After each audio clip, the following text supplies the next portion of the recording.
ఈ రోజు అనగా 28 మార్చ్ 2026న Banjara Hills road number 12 TH hospital నందు చికిత్స పొందుతున్న మన ప్రొఫెసర్ అన్సారీ గారిని విజిట్ చేయడం జరిగింది. చాలా బాధాకర విషయం ఏమిటంటే వారు ఉన్న పరిస్థితి చూస్తుంటే నా గుండె తరుక్కుపోయింది. వారు తెలంగాణ రాష్ట్ర ఏదైతే విభజన కోసం, తెలంగాణ రాష్ట్ర ఏర్పాటు కోసం మరియు ముస్లిం మైనారిటీల కోసం, ముఖ్యంగా ఈ కాంగ్రెస్ ప్రభుత్వం ఏర్పాటు సందర్భంలో కూడా మైనారిటీ డిక్లరేషన్ అంటూ అటు తెలంగాణ సాధన ఉద్యమం విద్యార్థి దశ నుంచి మరియు ఇప్పుడు కాంగ్రెస్ ప్రభుత్వం ఏర్పాటులో మైనారిటీ డిక్లరేషన్ లో కూడా అన్సారీ గారు చేపట్టిన కార్యాచరణ, వారు అందించిన సలహాలు, సూచనలు ప్రతి ఒక్కరికి కూడా ఇప్పుడు ప్రభుత్వంలో కేబినెట్ హోదాలలో మరియు మంత్రిత్వ శాఖలో, కౌన్సిల్లో, అసెంబ్లీలో కూర్చునే వాళ్ళకు కూడా తెలుసు. ఎన్నో సలహాలు ఇచ్చిన గొప్ప ఏదైతే మేధా సంపత్తి కలిగిన మన ప్రొఫెసర్ అన్సారీ గారిని ఆ విధంగా వారు ఒక వెంటిలేటర్ పై ఉండడం అనేది నాకు చాలా బాధగా అనిపించింది. వారు ఎల్లప్పుడూ కేవలం ముస్లిం మైనారిటీలే అని కాకుండా అటు ఎస్సీ, ఎస్టీ మరియు మన నాన్ ముస్లిం యువతకు కూడా, విద్యార్థులకు కూడా వారు ఉజ్వల బాట మరియు బంగారు భవిష్యత్తు ఇచ్చే ఒక ప్రొఫెసర్ గా నిలిచారు. మన ప్రొఫెసర్ అన్సారీ గారి కేసు గురించి మనం చూసుకుంటే, వారి కేసు పరిష్కారం చేయండి, ఏదైతే పెన్షన్ బెనిఫిట్స్ మరియు రిటైర్మెంట్ బెనిఫిట్స్ కి సంబంధించి అటు ప్రభుత్వాన్ని అడిగితే ఏమో అటు యూనివర్సిటీ ఆటోనమస్ బాడీ వాళ్లకు సంబంధించిందని, అటు వీసీని అడిగితే, రిజిస్ట్రార్ని అడిగితే ఏమో వాళ్ళు ప్రభుత్వం చూసుకోవాలి అన్నట్టుగా పిల్లర్ టు పోస్ట్ అంటే వాళ్ళ ఏదైతే కుటుంబానికి సంబంధించి ఆడపిల్లలు, వారికి మగ దిక్కు కూడా లేదు. ఆ ప్రొఫెసర్ అన్సారీ గారి కుటుంబంలో ఆ ఆడపిల్లలు ఆ కార్యాలయాల చుట్టూ తిరుగుతూ ఇటు తండ్రికి చికిత్స అందించుకుంటూ వాళ్ళు తిరుగుతున్నారు. ఇప్పుడు తండ్రి ఉన్న పరిస్థితి ఎలా ఉందంటే, నలుగురు ఆడపిల్లల్లో 2 ఆడపిల్లల పెళ్ళై ఇంకా 2 ఆడపిల్లలకు పెళ్ళయ్యేది ఉంది. ఏమీ సంపాదించలేదు. నేటికి కూడా ప్రొఫెసర్ అన్సారీ గారు ఒక కిరాయి ఇంట్లోనే ఉంటారు. వారికి ముఖ్యంగా నేను ఇంత బాధాతప్త హృదయంతో వీడియో చేయడానికి కారణం ఏంటంటే, ప్రొఫెసర్ అన్సారీ గారు ఖమ్మంకి చెందినవారు.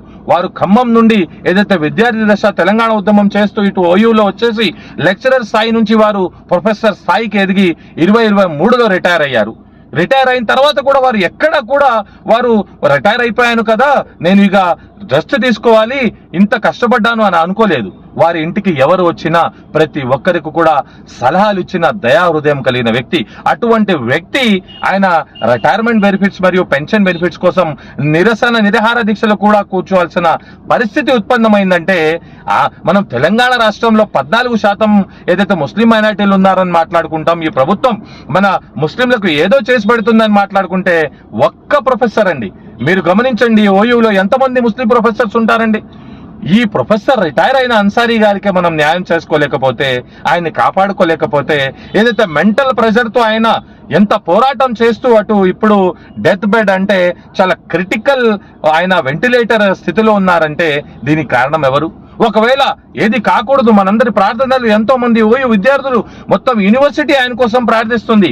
కానీ ఏదైనా జరిగితే, ఆయనకి ఏదైతే నష్టం జరిగితే ఆ పిల్లలకు, ఆ కుటుంబానికి, వారి చావుకు కారణం ఎవరవుతారు మీరు గ్రహించాలని నేను మీ అందరినీ కూడా కోరుతున్నాను. కావున దయచేసి ఎవరెవరైతే ఈ వీడియో చూస్తున్నారో అన్ని సామాజిక మాధ్యమాల్లో షేర్ చేసి వారికి న్యాయమయ్యే విధంగా మీరందరూ కూడా పోరాడాలి, నినదించాలి అని చెప్పి మిమ్మల్ని కోరుతున్నాను. మీరు గమనిస్తే ఏదైతే మన అన్సారీ గారి అపాయింట్మెంట్ అయిందో 96 ఆర్డర్ తర్వాత 2003లో, మరియు ఆయన గారు ఏదైతే పెన్షన్ బెనిఫిట్స్ కట్ అయ్యాయో 2003 నుంచి 2018 వరకు వారి ఏదైతే ఎల్ఐసి లింక్డ్ పెన్షన్ కట్ చేసి మళ్ళీ వారికి రిటర్న్ ఇచ్చేశారు.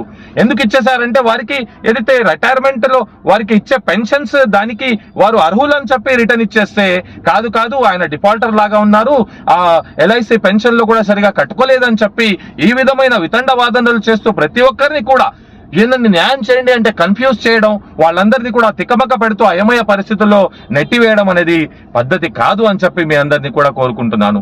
ముఖ్యంగా నేను ఎంతో మంది నాయకులతో ఈ అంశంలో మాట్లాడే ప్రయత్నం చేయగా, మన సోదరుడు ఓయూ మన సీనియర్ నాయకుడు యూనుస్ గారు మరియు మన సలీం పాషా గారు, ఎంతో మంది, ఫయాజ్ గారు, మన ప్రొఫెసర్ అన్సారీ గారి తమ్ముడు, వీళ్ళందరితో కూడా నేను మాట్లాడి ఈరోజు హాస్పిటల్ కూడా విజిట్ చేయడం జరిగింది.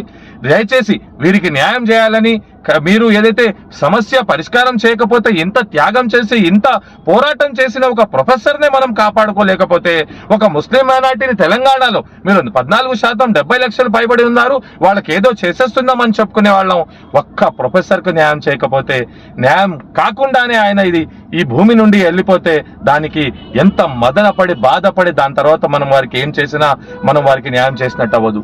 కావున దయచేసి ఆయన కుటుంబానికి ఏదైతే బెనిఫిట్స్ వారికి అందించేది ఉందో, ఇప్పుడు ఆయన చికిత్సకు కూడా ఎన్నో లక్షలు వెచ్చించడం జరిగింది. Banjara hills road number 12 TX హాస్పిటల్లో వారు చికిత్స పొందుతున్నారు. ఎవరెవరైతే ఆయన్ని సందర్శించాలనుకుంటున్నారో వారి గురించి ప్రార్థనలు కూడా చేసి మీరు సందర్శించి ఆ కుటుంబానికి మీరు ఆదుకోవాలి. వారికి ఇప్పుడు మీరందరూ కూడా ఆపన్న హస్తం అందించి వారికి సహాయం చేయాలని కూడా మీ అందరినీ కూడా ఈ వీడియో ముఖంగా కోరుతున్నాను. మన రియాజ్ భాయ్ గారు తెలంగాణ స్టేట్ ఏదైతే లైబ్రరీస్ చైర్మన్ ఉన్నారో వారితో కూడా ఈ అంశం మీద చాలా సానుకూలంగా వారు స్పందిస్తూ వారికి అంతా వివరించడం జరిగింది.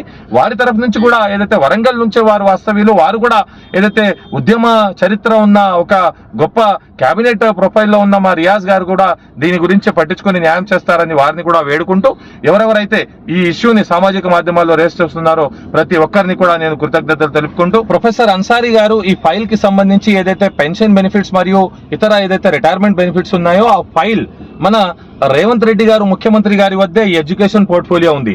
దాని మూలాన ఏదైతే ప్రిన్సిపల్ సెక్రటరీ ఎవరైతే ఉన్నారో దీనికి సంబంధించి యోగితా రాణా గారి వద్ద కూడా ఈ ఫైల్ పెండింగ్ లో ఉంది.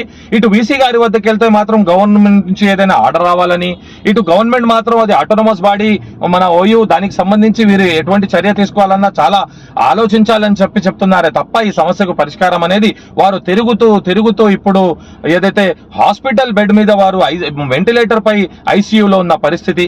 కావున దయచేసి మా రేవంత్ రెడ్డి గారు సీఎం గారు వెంటనే దీన్ని ఫైల్ ఏదైతే పెండింగ్ లో ఆ ఫైల్ ని తెప్పించుకొని వెంటనే మన ప్రొఫెసర్ అన్సారీ గారికి అటు హెల్త్ ట్రీట్మెంట్ పరంగా కూడా, ఇటు ఏదైతే బెనిఫిట్స్ వారి రిటైర్మెంట్ మరియు పెన్షన్వి ఆగిపోయాయో దానిలో న్యాయం చేయాలని, వెంటనే ఈ సమస్యను పరిష్కరించాలని మీ అందరికీ కూడా వేడుకుంటూ నేను మీ సోదరుడు అడ్వకేట్ సాదిక్ షేక్.